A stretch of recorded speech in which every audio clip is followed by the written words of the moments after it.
What's up, everyone? Welcome back to Conflicts of Interest. This is episode 174. I'm the host, Kyle Anzalone. I'm back after taking the Monday episode off. It was my birthday, and I had just done some traveling, so I needed to catch up on the news still. But I got a ton of great news to talk about on today's show, so definitely hit the share button. You find the show at the Libertarian Institute. On the homepage, you can find my name on the masthead, where you'll see the daily news roundup that I write and the show. Just be sure to click the share button and put it on your favorite social media account. Also recommend the show to people. That's absolutely great. In the Institute itself, we're publishing a ton of great content there. You can find the show on YouTube, Odyssey, or Rumble for the video version. We put the show up anywhere you could listen to audio podcast.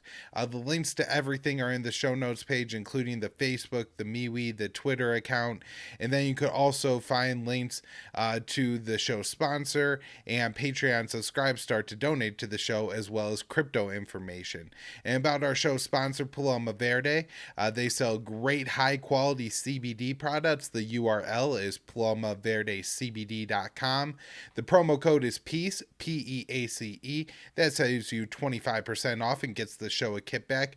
They have a fantastic lineups of products at Paloma Verde. I really like the topicals. I use the sports cream most days, and it's one of the first things I recommend to people when they tell me that they're having a little bit of pain. I say, hey, why don't you try this? It works well for me. But they have other great products. They have soft gels, they have gummies, Ed Strats, even stuff for your dog. So check out palomaverdecbd.com. Just be sure to use the promo code PEACE, PEACE, when you check out. That saves you 25% when you spend $75 or more. All right, now let's get into the show. And the first article I have today is from Reuters. This one reports that U.S. troops have been rotating into Taiwan for training. Now, important to note, and at least Reuters often does this in their titles, especially when it's an unnamed source. They just have sources for this. Two unnamed sources say that a small number of U.S. Special Operation Forces have been rotating into Taiwan on a temporary basis to carry out training of Taiwanese forces. And it's just two sources familiar with the matter speaking on the condition of anonymity. The Pentagon did not confirm or deny it. The statement from a Pentagon spokesperson John Supple: I do not have any comments on specific operations, engagements, or training, but I would like to highlight that our support for the defense relationship with Taiwan remains aligned against the current threat posed by the People's Republic of China. And so this is not confirmation or denial. In the article, they did get a statement from Democratic Representative Amy Barra, who leads the House Foreign Affairs Subcommittee on Asia, and she said, not particularly this deployment, if I call it a deployment. I think we have special operators and others there, and we have in the past. They're training Taiwan's military, working with them. And so that seems to be a little bit of a confirmation to me that a representative who would be in the know, essentially confirming that, like, I don't know if it's happening this time, and I wouldn't even call it a deployment, but yeah, special operators do go to Taiwan and work with the military there. So this is an interesting development that we're getting at least somewhat official statements on it, and I'm guessing that, at least in the U.S. mainstream, this isn't thought to be confirmed news, and I guess there is still reason to speculate, but we do know and know for sure, like, we sail warships through the Taiwan Strait, that the U.S. provides Taiwan with military training in Taiwan when we sell them different weapon systems.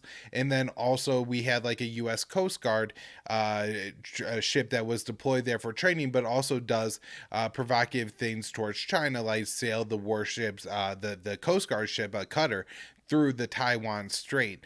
And so this has been going on. It shouldn't come as a complete surprise, but it is one of the more official confirmations of it. Now, it's possible that with this becoming a little bit more public, we could see some kind of reaction from China, Or it's worth thinking about that maybe some of the actions that we've seen from China, like flying over the southwestern corner of Taiwan's air defense identification zone, which is way the hell out into the sea. And as we talked about in the last show with Dave DeCamp, it isn't like flying over Taiwan's airspace or anything like that. However, that these actions are somewhat provocative and could somewhat be explained by the U.S. training that has been going on in Taiwan, that could have been in part a Chinese reaction.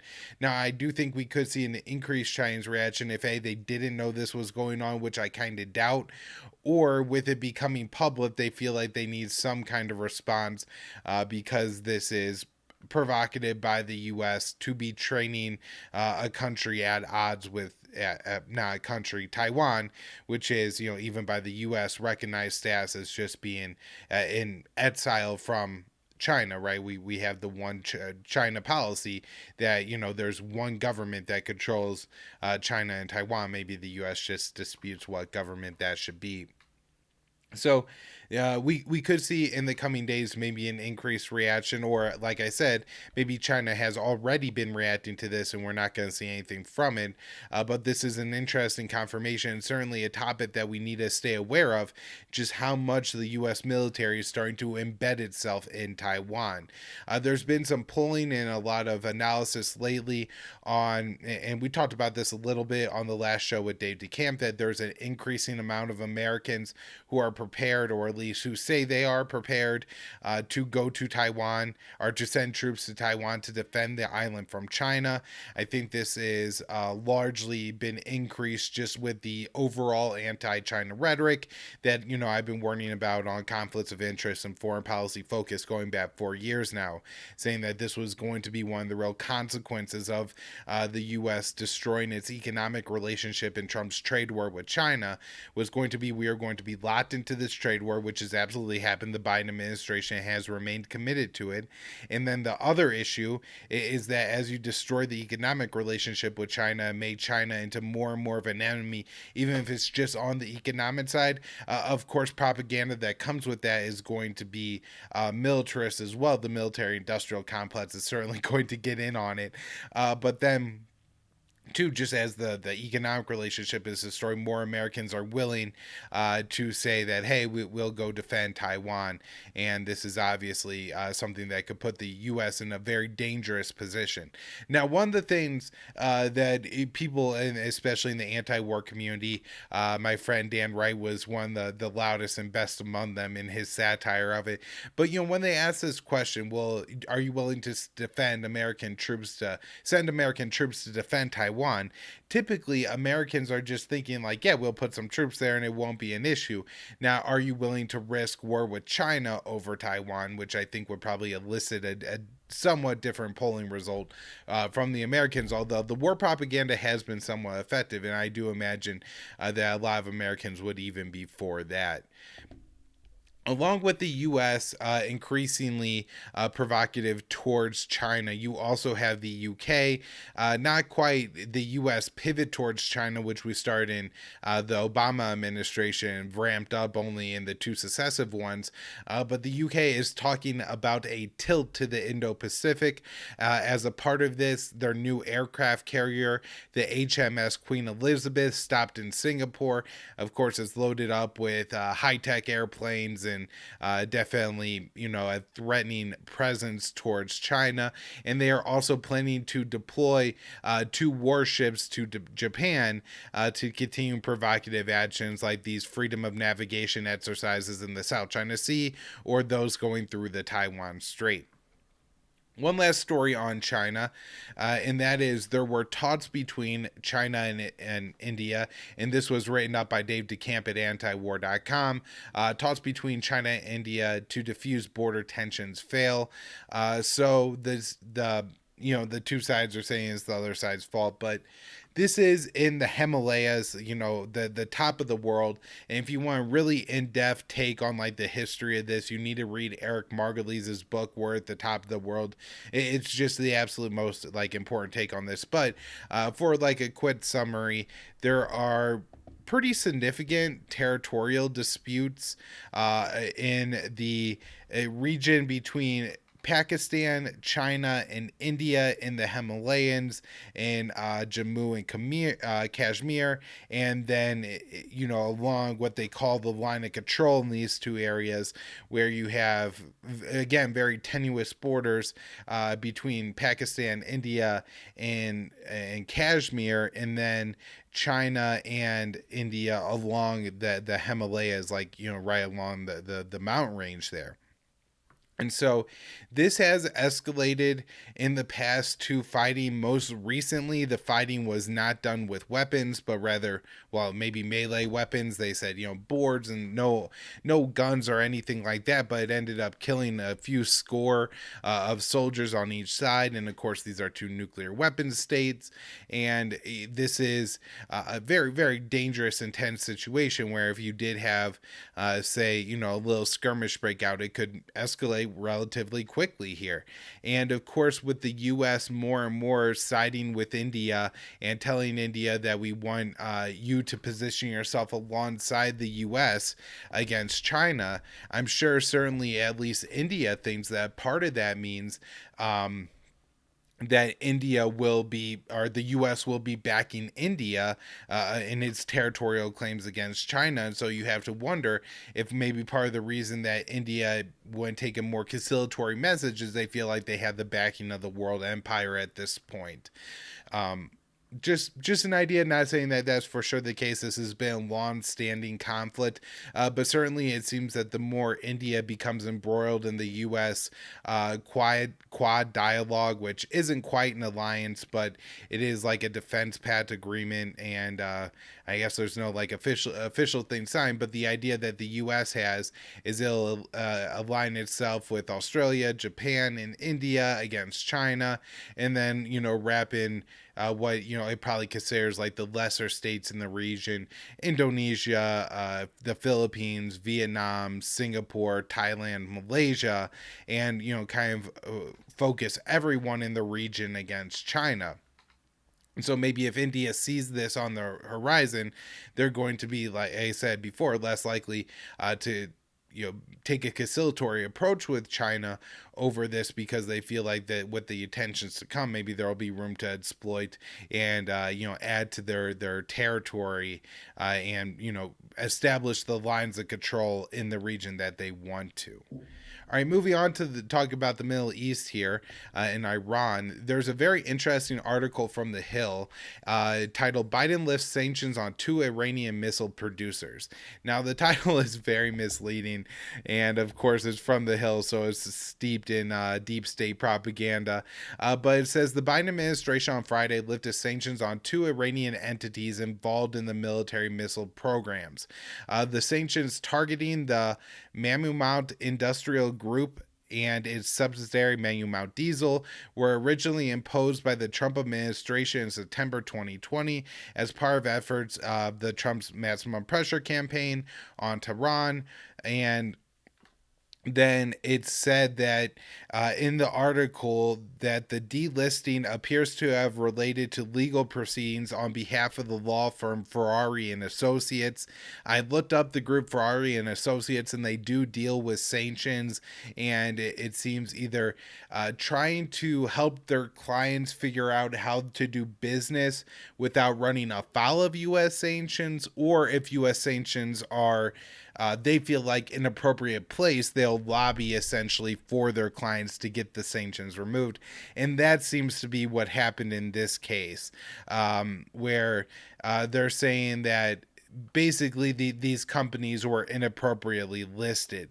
The entities were identified by the Treasury Department, so these are just allegations, as being key producers and suppliers of military-grade dual-use goods for Iran's missile program.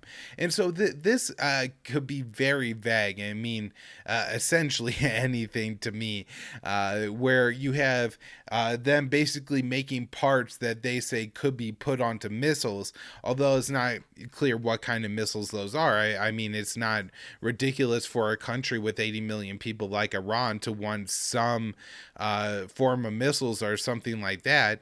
But at the same time, you know, that would essentially mean that the U.S. is sanctioning anything that Iran could use to build missiles, and they're building missiles. Then any company in Iran that made something that could be put on a missile is now subject to U.S. sanctions, and that seems to be in part of what happened here. Now, there was a, I think, statement by the Biden administration saying that the reversal did not reflect any change and U.S. government sanctions policy towards Iran. They have nothing to do with the JCPOA or negotiation efforts. The United States will continue to counter Iran's destabilizing activities, including through implementation of our sanctions. And so this was the thing. When I first read the title of the article, got a little excited. I thought, hey, there's a chance that the Biden administration is looking to bring Iran back to the table and negotiate on the JCPOA, and to send one little signal of goodwill, they're going to relieve sanctions on two companies. This probably wasn't going to be enough to like convince the Iranians the Americans were willing to negotiate in good faith, but it was going to be, from my take, a step in the right direction. But then, of course, you get halfway through the article, and it appears that this was a result of a lobbying effort and has nothing at all to do with any change in U.S. policy. They just simply, somebody within the Mayumant company, it's one company owns a subsidiary. Those are the two entities that were sanctioned. Was able to hire this law firm. I don't know why that wasn't in violation of U.S. sanctions. They did apparently make some small changes, and maybe they could be in name only, to remove 3 of the 5 people on the board that the Treasury Department had labeled as problematic. And so they didn't even remove all of them. And as far as I know, they could remove them in name only and just say like, hey, we replace them, and pay them under the table and have these people continue doing whatever else they were doing, either under a subsidiary, or I'm sure that the Iranian government really wouldn't care if its companies were engaging in some maybe fraud from the a surface level, right? Like they have different people working for them that they say in order to bypass U.S. sanctions. I'm guessing they would be all on board with that, but I could be wrong about that assumption. Because it's just an assumption. Anyways, let's let's just move on and talk about here for a second what the impact here is on the Iran nuclear deal then, which is almost a negative for diplomacy. Rather than at least maybe letting it be vague out there, they didn't have to say. The Biden administration didn't have to put out that there wasn't any political situation here or anything. Like they could just remove the entities and had no comment like they do on so many other issues, say training troops in Taiwan. But the fact that they came out to specifically say that, we could sanction Iran at any time, this isn't a change in policy, is almost like a threat to Iran and actually probably discouraging Iran from returning to talks with the U.S. And so it seems almost a step in the wrong direction actually here. Now, there are a couple more things in this article that are just absurd, where they're talking about like dual use technology, and they use this so vague, and it's just one of these scare phrases that the U.S. media now uses. Anything essentially could be labeled a dual use technology because, hell, a nuclear scientist needs toothpaste to brush his teeth in order to, be able to do his job well. And so for that reason, not that this has actually happened, but it seems like just the way U.S. sanctions work, it creates such a fear that that you could be subject to U.S. sanctions that nobody is going to sell Iran anything, and that's one of the real problems, where essentially anything could get sanctioned as being dual use because it could be used for something else. We've seen this happen quite a bit with the U.S. sanctions. Another thing that they talk about in this article is that the Iran could be within a month's timeline of having enough material to make a nuclear weapon. And while that sounds like an awfully scary statement, it leaves out a whole lot of context, especially the context of the fact that the U.S. is actually sanctioning Iran from being able to export any of its nuclear material. And so, one of the reasons that they have a buildup of additional nuclear material is just because the U.S. sanctions them and prevents them from being able to. But I think that the main reason that it is that the U.S. broke the Iran nuclear deal. And look, we also should put into context there that having a whole bunch of 5% enriched nuclear uranium, that's fuel to run nuclear energy reactors. That's nowhere near what it would take to build a nuclear bomb. Iran has no nuclear material enriched to the percentage needed to build a nuclear weapon, and leaving all that context out is just absolutely irresponsible in reporting. So that was a big problem with that article. Last one here is from Jason Ditz at antiwar.com, and it's probably the most interesting thing I have today. Iranian general's morning jog led to kidnapping, trip to South Africa, and this is about the Israeli airman Ron Anard, and he was missing, I think, in the 1980s. Yeah, he has 1986, and they I guess were hoping that if they took this general, that general would be able to tell them something about where this airman ended up. That didn't happen, but they kidnapped him off the streets of Damascus, which is pretty crazy if you think about that. Israel has the operational ability to carry out a kidnapping of an Iranian general within Damascus. Also, maybe just how safe Damascus must feel for the Iranians, that their generals are going out for a job publicly enough that they're getting picked up by Israel. They say here, after intense interrogation, Israel figured out the general didn't know anything, so they took him to Johannesburg, South Africa, and ditched him in the street. They left him with the phone number for the Iranian embassy. So this is just, one of those crazy spy to spy things that I suppose happens, but just a story worth talking about, and to realize, what Israel will do and what kind of abilities they have to operate inside of Syria. A little bit more on Syria here. The Kurds say the United States agreed to stay in Syria. This is from Reuters, and they have a quote here from a Kurdish politician who said that they promised to do whatever it takes to destroy the Islamic State and work to build infrastructure in northeastern Syria. They said they are going to stay in Syria and will not withdraw. They will keep fighting the Islamic State.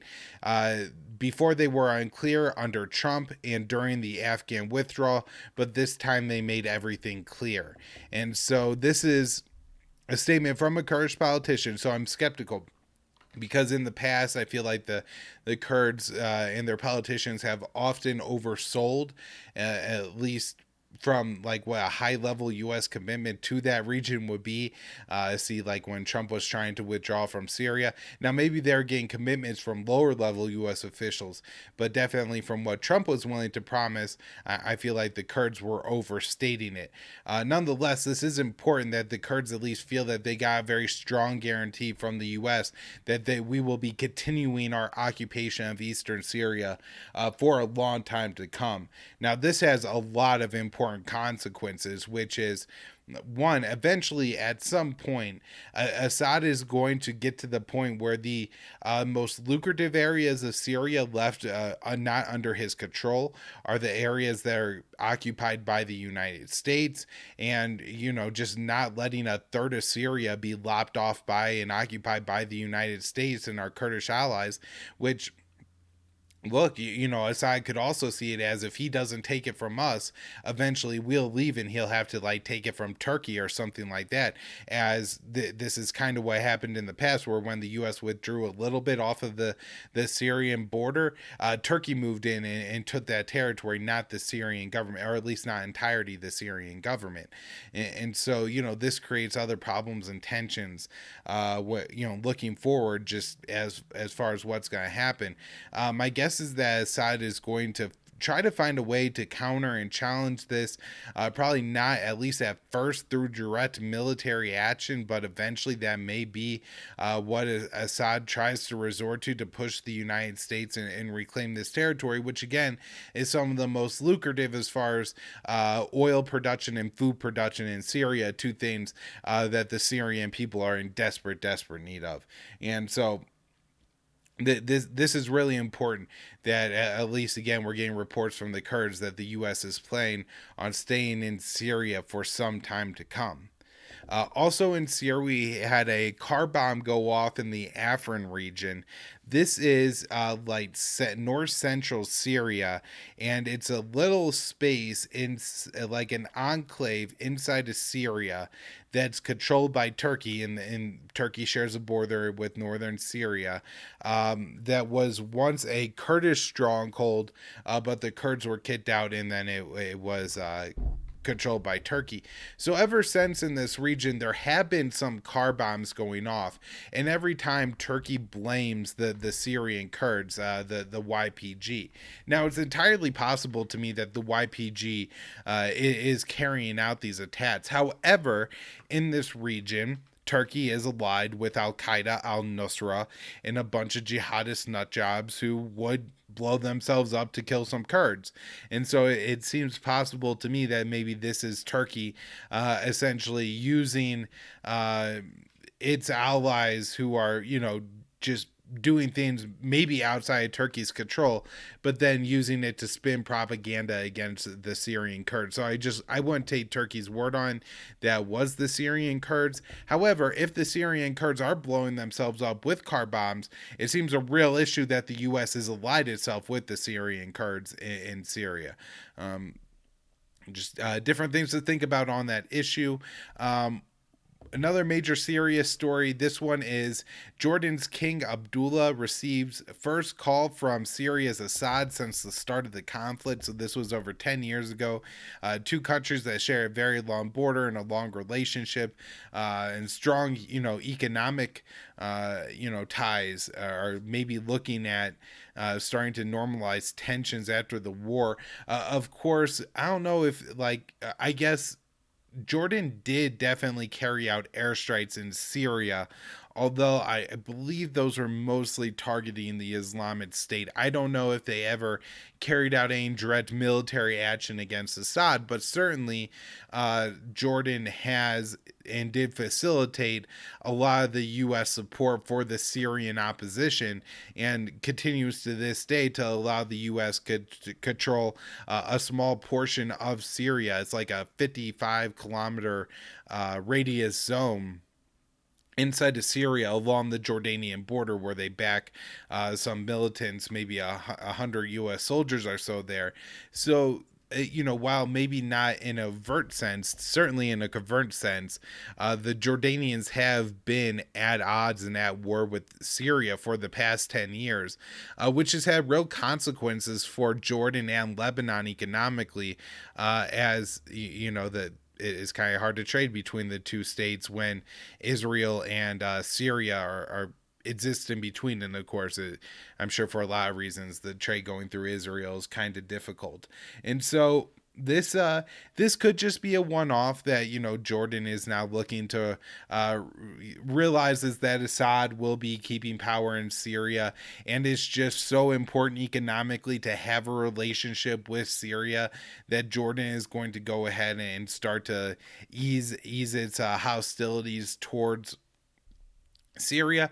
But it also could be the start of a trend where other Arab Gulf states start to warm relations and kind of realize the same thing, that Assad isn't going anywhere in Syria, and it's better to have a relationship with the power in control of Syria rather than playing up this fantasy that one day he's going to be overthrown by who knows what Syrian Kurd or something like that. So if that's the case, it could be something that really does help to bring an end to the Syrian war. Any diplomacy between Syria and Jordan, though, is not shared with its other neighbor. Israel fired a couple missiles at Syria. This is part of the hundreds of airstrikes that Israel has carried out in Syria over the course of this civil war. This time they killed 2 soldiers at the T4 air base. But, even if you're like, oh, well, it was soldiers that died or something like that, remember, this is open warfare that Israel is carrying out against Syria, and for all the condemnation of Assad and Iran for continuing the destabilizing the Middle East, creating instability, is Israel that's conducting open warfare against its neighbors when it doesn't need to, especially when we've seen in the past that weakening Assad only strengthens the Al-Qaeda faction and forces that the U.S. and its allies have propped up in Syria. We have new statements from Israel's Prime Minister Naftali Bennett concerning the Golan Heights. This is a region of Syria that was seized by Israel in 1967. The Golan is the area split between Israel and I guess that's where the border of Israel and Syria is supposed to be. The Heights is a plateau of the region, which I guess is very militarily important, especially let's say there was like a more open warfare between Syria and Israel. This would be a key position for Israel to attack the Syrian capital city. And so with that, in 1967, it was seized by Israel and, kept in, just by Israel the entire time. They've resettled 25-ish thousand people in the region during that time, making them about equivalent with the population of that area before. I think they're mostly Druze. And so anyways, the important part here is that Israel says that they're keeping it, that they're never going to let it go. This was, of course, something that Trump said in 2019. But along with this, as Jason Ditz Dave DeCamp highlights at antiwar.com, that the plan also includes quadrupling the population of the Golan Heights. So again, I think he says about 27,000 now, so that's about 100,000. This is the kind of really disgusting population redistribution that are war crimes and create real problems that can never be solved, right? Or they're going to move a whole bunch of people to the Golan Heights, and those people are going to take the homes and invade the neighborhoods of the people who already live there. And then going forward, who's going to control this territory? Ultimately, I think it's Israel's way of making this essentially an 100% never again able to question Israeli territory and driving out the native population of the area. All right. So one more story on Israel, and this one on the the Senate bill for the $1 billion in Iron Dome funding. This was last week that this story came out, so they may be moving forward pretty quickly in the Senate with the actual vote on this bill. But the Senate Foreign Relations Committee Chairman Robert Menendez tried to set up an expedited vote with only 2 hours of debate on the bill instead of the days-long floor process, saying that there is no conceivable reason why anyone in this chamber on either side of the aisle should stand in the way of the U.S.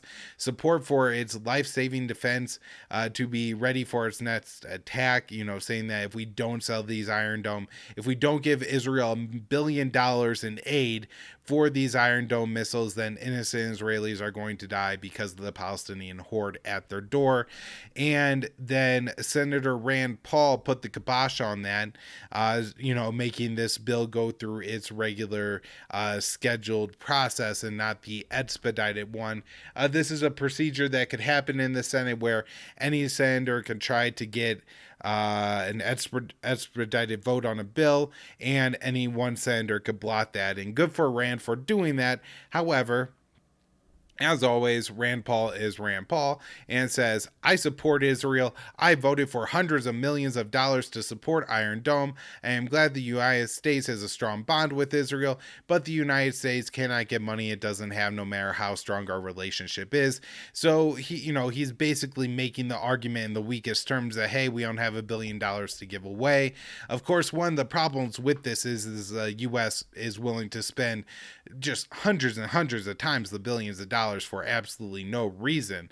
And so at this point, it seems like almost kind of trivial on Senator Paul's part to, just hold up this $1 billion with all the other money we're talking about. And really what Rand Paul needs to do is attack this at its roots, not just wave a stick at the leaves of this tree and say that the reason we cannot do this is because Israel is apartheid state, because we cannot support this. And while, they build this as a defensive weaponry, this defensive weaponry allows them to continue the occupation in Gaza. And I don't support that. And I don't believe I should be sending a single penny of my constituents' money to do so. If, anybody actually wants, Senator Menendez, you want to support Israel, send your own damn money, but keep your hands out of other people's pockets to do so. And you would be a pretty disgusting person for doing so, because the Palestinians are suffering under the oppression of the Israelis. But of course, we get absolutely nothing like that from Rand Paul. Again, so you could give them a little clap for at least making the Senate do their job on this bill, but of course a big boo. And what you expect from Rand Paul so often, unfortunately, is that he will go along with like the consensus and a lot of the consensus rhetoric, and only stand on it on these like one little particular issues. All right, moving on to some news about Afghanistan, where the Taliban met with the U.S. In Qatar. It's very unclear of what happened at these talks, because there's essentially conflicting statements coming out. The Taliban say the U.S. has agreed to provide humanitarian aid to Afghanistan, where the U.S. statement from the talks was far more non-committal, just saying that we agreed to discuss it, and it was discussed. Now, I'm not saying that it's not a good thing that it wasn't discussed, and that it's good that there's talks going on between the U.S. and the Taliban. But if this is just talks and there's no aid coming out of it, and if the Taliban are misreading the American signals about aid, that could be maybe a real issue down the road between the U.S. and the Taliban. But we'll see what the U.S. does. One of the plans, this one from the UN, is a little bit interesting, where they want to fly cash payments in to help Afghans. And what this article points out is about 75% of Afghan public funds were cut off once the Taliban took control of the country, because that amount of the money was coming from foreign sources that are no longer giving the money to the Afghans, because the Taliban are in charge. And so the UN is attempting to get around this by flying money into Kabul and giving it away directly to the Afghan citizens. Now, I don't know, maybe this will work, but it seems like it's going to have a lot of problems, including if you're just injecting a bunch of cash into a struggling society. Maybe that is going to give some temporary reprieve, but eventually there is going to be market forces that are at work and have to correct for that. And it seems that part of what it would actually be is just maybe an attempt to put off the economic reordering in Afghanistan that needs to happen, because obviously as much public money isn't going to continue to flow into Afghanistan now as it was before. Not public money, international money, I should say. With, again, it being 75% of public spending before. And so this is probably a stopgap, if anything. It may help the situation in the long term, but it just will compound Afghanistan's economic problems. And of course, it's so hypocritical of the West to, try to like leverage everything in Afghanistan like this.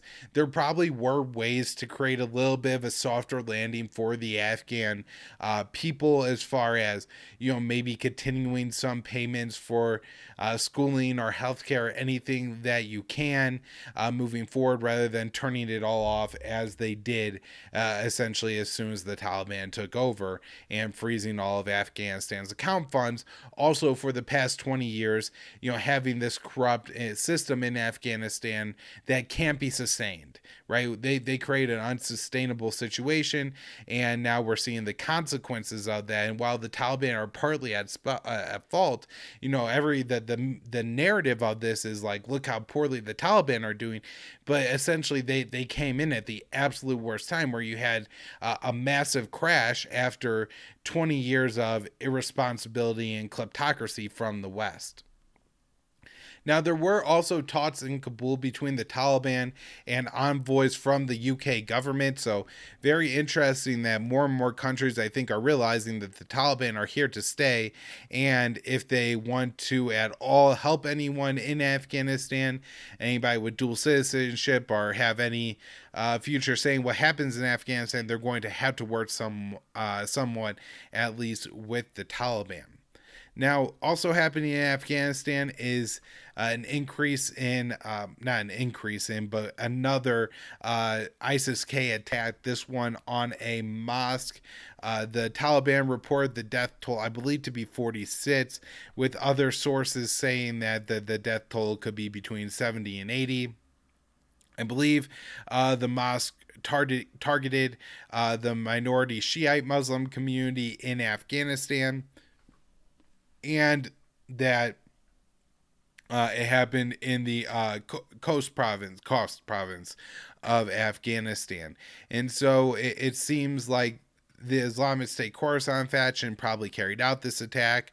The Taliban have been claiming they've been carrying out some successful raids against ISIS-K. They say they will not work with the United States against the group. Frankly, it made sense to me. Maybe in some way, the Taliban are tying their hands a little bit by not trying to get access to some U.S. intelligence, but they probably see it, and probably correctly so, as making a deal with the devil, as far as trying to work with the U.S. on taking out ISIS-K. And they do have some capabilities. Again, they've carried out a couple successful operations against ISIS-K. And it's not like this kind of thing wasn't happening when the U.S. was in charge of the country. ISIS-K has carried out suicide attacks on these kind of targets for the past 4 years. Last story on Afghanistan, and this is just a quick one, little update here, and it's about what the hell happened in the final days of the Afghan government when Afghanistan's president Ashraf Ghani fled the country, and the U.S. and Special Inspector General for Afghan Reconstruction, SIGAR, that post is headed by John Sapko, said his office would look into allegations that the former president of Afghanistan took millions of dollars with him when he left the country. It's unclear how true these reports are, but if there is a U.S. official who I would kind of guess would maybe give us an accurate account of what happened and if Ghani stole the money, it is John Sapko. If you look at the reports that have come out from SIGAR, they have been the most honest reports from the U.S. government, maybe over the past 10 years in total, but certainly on any kind of military issues. And so I'm hoping that we get some real reporting there. And I'm not saying that for sure he stole the money, but it seems like a hell of a lot of money is missing. And hopefully Sapko goes deeper than just looking at Ghani and looking at where all of our money went. This is money that if it was given to anybody listening to this show, anybody who's listening to this show, especially if you're a libertarian or a leftist grassroots, imagine if you could give the amount of money that Ghani stole to your favorite organization, whether that's antiwar.com, the Libertarian Institute, like the Gray Zone, you want to donate it to Jimmy Dore or Dave Smith or something like that. Just think about what that kind of money could do, and just how it was squandered and stolen by people who we don't know who the hell they are in Afghanistan. They're probably really bad people. They're probably warlords. They probably are involved in the child rape. They're probably involved in the oppression of women and all this other terrible stuff. And we gave all of them tons of money. And figuring out where the hell that money went and then holding people accountable would certainly really made me happy. And not that I think it'll go as far as holding people accountable, but figuring out where that money went, maybe Sopco could do that. Last story I have is about some fighting going on in the southern city of Aden in Yemen. This is like the second capital city after Saudi Arabia tried to defeat the Houthis. They made Aden the capital because they were unable to take the actual capital of Yemen, Sana'a. So in Aden, though, they haven't even been able to have like any kind of economic prosperity, any kind of stability. In fact, the UAE carried out an assassination operation there against some political leaders using American contractors. Of course, in southern Yemen, we've had the UAE run torture prisons and all this kind of stuff. But in particular, there's been a split in the who is going to run the southern city between the Southern Transitional Council, which is largely backed by the UAE, and then other forces which are sometimes described as Islamist that I think are largely backed by Saudi Arabia. So fighting broke out between the two groups about a week ago and then culminated in an attack that's reported at Reuters, a suicide bombing that was targeting two members of the STC, the Southern Transitional Council's leadership, and 6 people, none of the targets were killed in the attack. And so this is what's going on in the area of the country that the U.S. and our allies control, Saudi Arabia control. This is the side of the war that we are backing and the chaos that's going on there. Of course, fighting is continuing to go on in Marib and in central Yemen as the Houthis are pressing an offensive to try to take some economically important areas of Yemen. There's one more thing going on. There's an article coming out by Daniel Larison at antiwar.com. I suggest you all check out. It should be up about the same time that this show is out. And in that article, Larison breaks down a decision by the UN Human Rights Council to end an investigation into any potential war crimes that were happening in Yemen. Now, in a way, there's a part of me that initially looked at this and was like, well, maybe this isn't a bad thing. But from looking at it, this was a group that was investigating things going on in Yemen and was largely Saudi Arabia who pushed to kill this because they are the most guilty party at committing war crimes in Yemen. And so I do think this is a blow, not maybe to getting justice, but to at least getting some of the truth and figuring out how nasty this war really has been and what role the U.S. and our allies played in doing that by killing this investigation. All right, everybody, that's the show for today. Hope you're all enjoying it. Everybody, please check out the Libertarian Institute. We're starting our fundraiser there very shortly. There's a ton of great content. It's myself, Scott Horton, Sheldon Richmond, Pete Quinones, and then we have podcasts hosted by Tommy Solomons, Patrick McFarlane, and Keith Knight. A ton of great writers: Lori Calhoun, Hunter DeRennis, Patrick McFarlane sometimes writes, Keith sometimes writes. We also have Kim Robinson and Connor Freeman. I'm just so excited to be a part of the Institute and really recommend that everybody check it out. Also, subscribe to the show, donate to the show, share the show, anything you could do to help us out. We really appreciate it. The show has been growing amazingly over especially the past couple of months. We really want to keep up that momentum. So keep supporting us and keep doing what you could do. Be back with more shows later this week.